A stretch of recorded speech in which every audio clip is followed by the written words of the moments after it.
Hello, my name is Jianxin Shan.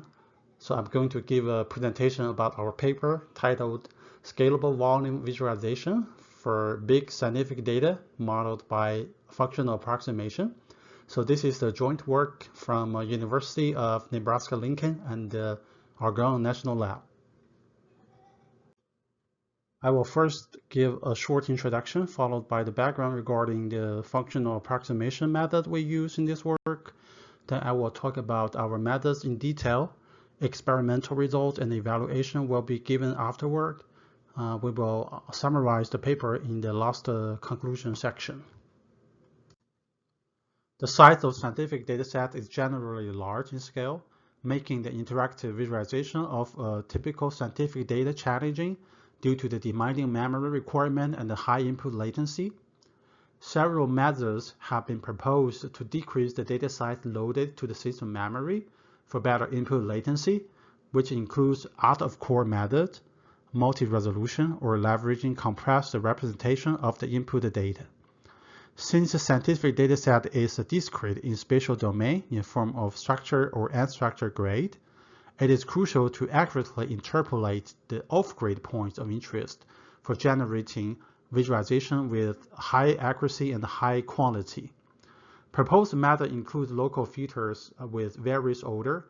For example, nearest neighbor search, trilinear are 0 and first order filters. Tricubic and Cadmer raw are higher order filters.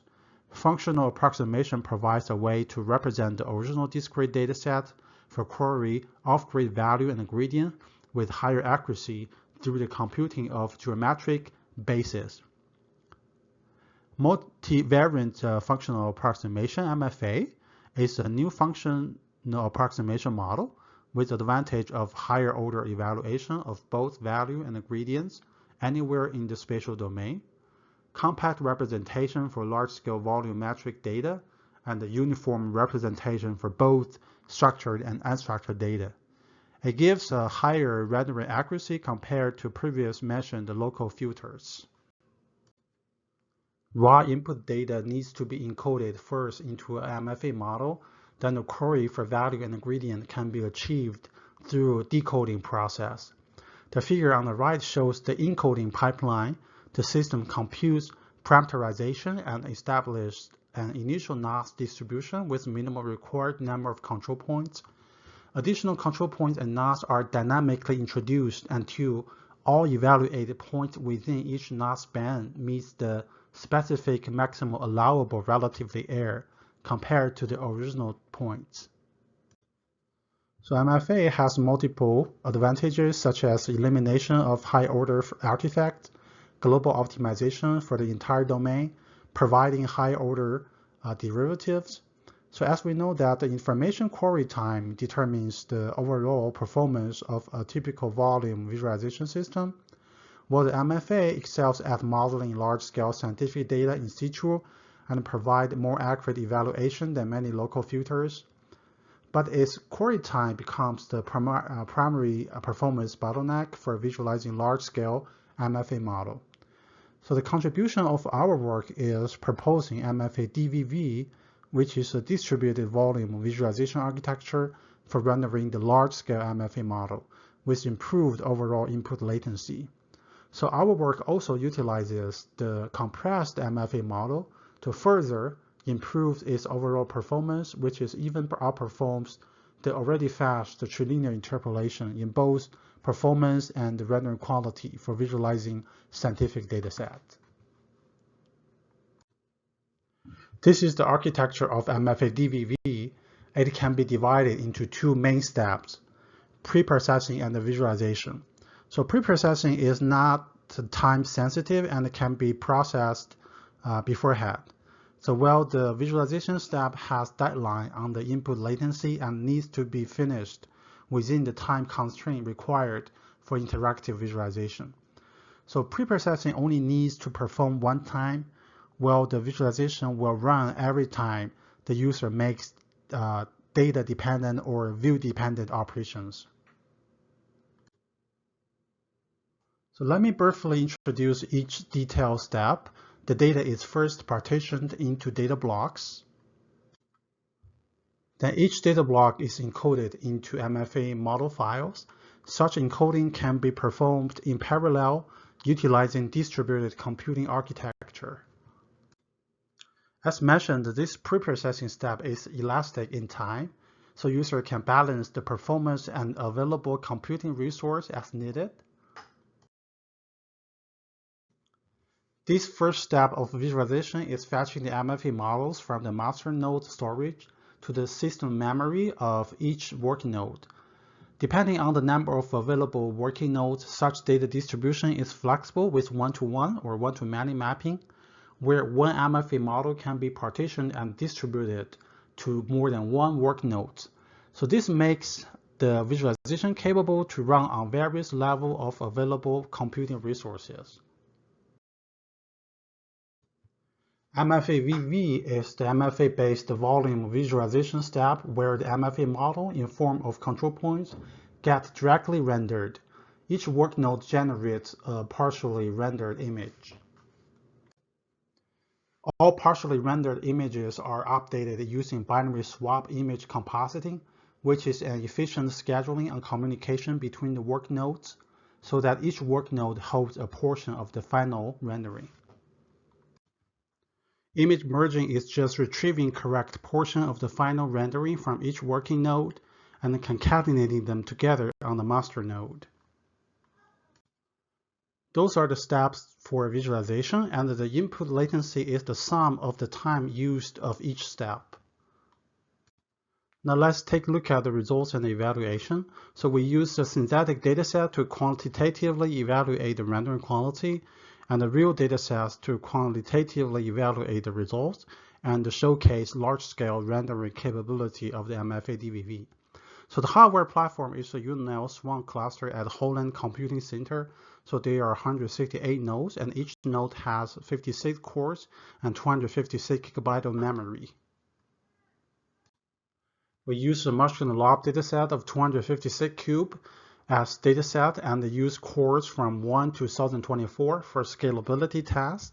So the table is the setting of data partition, block size, and number of control points for each scale.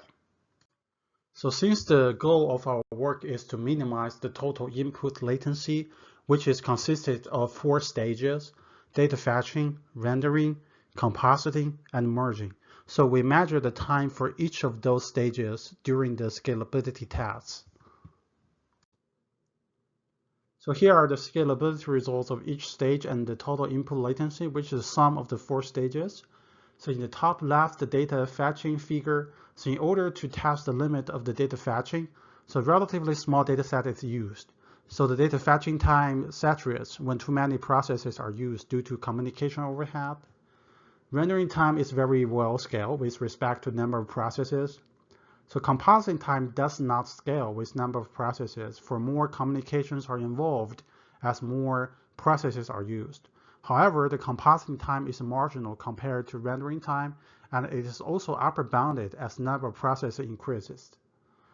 So the merging time is also scaled well with the number of processes. So for more number of processes are used, less data is transmitted to the master node for image merging. So the right figure shows that the total input latency scales well with respect to number of processes. Since the MFA-DVV itself shows good scalability, we can further improve the input latency by using compressed MFA model. So it is obvious that using compressed MFA model will reduce the data fetching I/O time, which is significant when the data is large. So now let's go back to MFA encoding and see how MFA does compression. During MFA encoding, there are several control parameters. We focus on the control parameter number of control points, NCP, for it determines the file size of the encoded MFA model. If the NCP is set as the same of sample size of the input data, so the encoded MFA model will have the same file size of the input data file. If the NCP is set less than the sample size of the input data, the encoded MFA model will have smaller size. Due to the high order approximation, such compressed MFA model still maintains certain level of accuracy. the compression ratio and the corresponding data fetching time of MFA model using various number of control points is shown here. As the number of control points decreases, the data fetching time also decreases exponentially. The second place to save time is rendering, which is the second stage of the visualization pipeline. Using a compressed MFA model encoded with less number of control points will decrease the query time during rendering. So this is because for each query, fewer items are involved in calculating the value as shown in the first figure and also the gradient as shown in the second figure. The figure on the right shows how much total time can be saved for querying both value and the gradient. Degree determines the order of interpolation. We can see that for each degree, using less number of control points will decrease the querying time. So now let's investigate how the quantity degradation looks like when using compressed MFA model. So we compare the results using MFA encoding with other popular volumetric compression algorithms, T-thread, ZFP, SD3, and downsampling.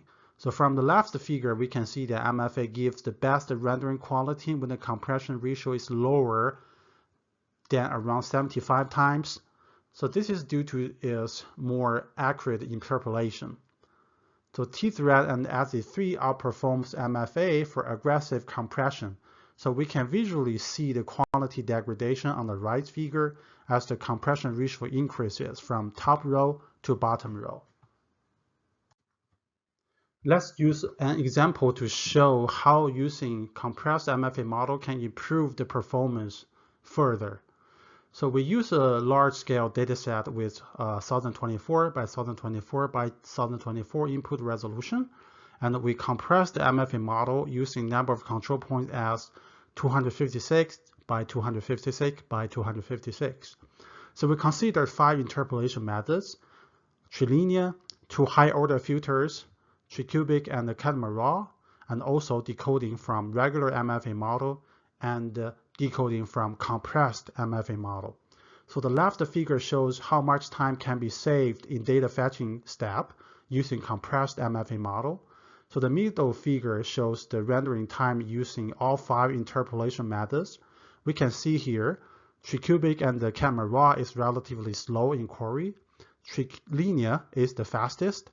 Because of time saving in querying a compressed MFA model, it is faster than rendering using regular MFA model.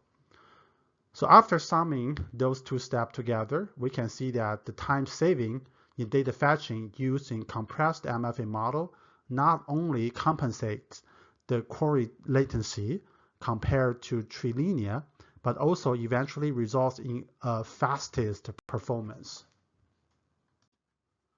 For rendering quality evaluation, although the compressed MFA model is used, it still outperforms the trilinear interpolation in rendering quality due to its more accurate reconstruction of values and gradients. Now let's use a real-world large-scale dataset to showcase the rendering capability of MFA-DVV. So the dimension of this large-scale RMI dataset is 1024 by 1024 by 1024. With the size of 4 gigabytes, and we generate a large image with resolution of 4096 by 4096 with size of around 50 megabytes. So the left figure is the final rendering results, while the figures on its right are 5 zoom-in views with 512 by 512 image resolution. So the details of the dataset can be clearly observed, enhancing the comprehension of the large dataset. So here's the conclusions of this paper. So in this work, we provide a distributed volume visualization framework, MFA-DVV, to render large-scale scientific dataset modeled by functional approximation. So MFA-DVV shows strong scalability, and our method can further reduce the input latency using compressed MFA model will still maintain a high quality rendering. So here comes to the end of our presentation. Thank you very much.